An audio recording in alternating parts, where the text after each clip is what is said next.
ఇక లడ్డు అంశానికి సంబంధించి చూద్దాం. లడ్డు అంశానికి సంబంధించి ఆయన మాట్లాడింది ఏంటి అంటే, జగన్మోహన్ రెడ్డి హయాంలో లడ్డూ తయారీకి వాడిన నెయ్యిలో కొవ్వు అవశేషాలు కనిపించాయని ఎన్డీడీబీ నివేదిక ఆధారంగా ముఖ్యమంత్రి చంద్రబాబు ప్రకటన చేశారు. ఇది శుద్ధ అబద్ధం కదా. జగన్మోహన్ రెడ్డి సర్కారు హయాంలో వాడిన నెయ్యిని ఏ టెస్ట్ కూడా జరగలేదు. ఎన్డీడీబీ కాదు, ఎవరు టెస్ట్ చేయలేదు.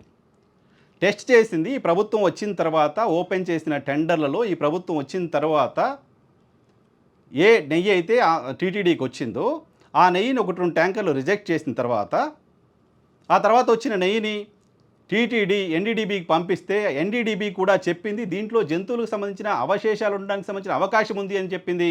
అది కన్ఫర్మేషన్గా ఎన్డీడీబీ కూడా చెప్పలా. దాన్ని బేస్ చేసుకుని చంద్రబాబు నాయుడు గారు జంతువుల కొవ్వు కలిపారని ఓపెన్గా మాట్లాడారు.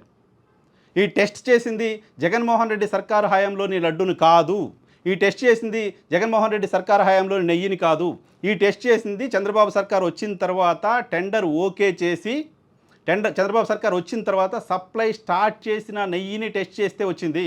బాధ్యత ఎవరికి ఉంటుంది?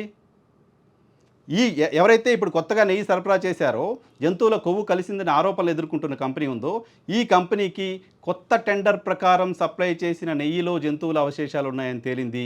ఈ ప్రభుత్వం వచ్చిన తర్వాత టెస్ట్ చేపిస్తే తేలింది, కానీ అంతకు ముందుది కాదు.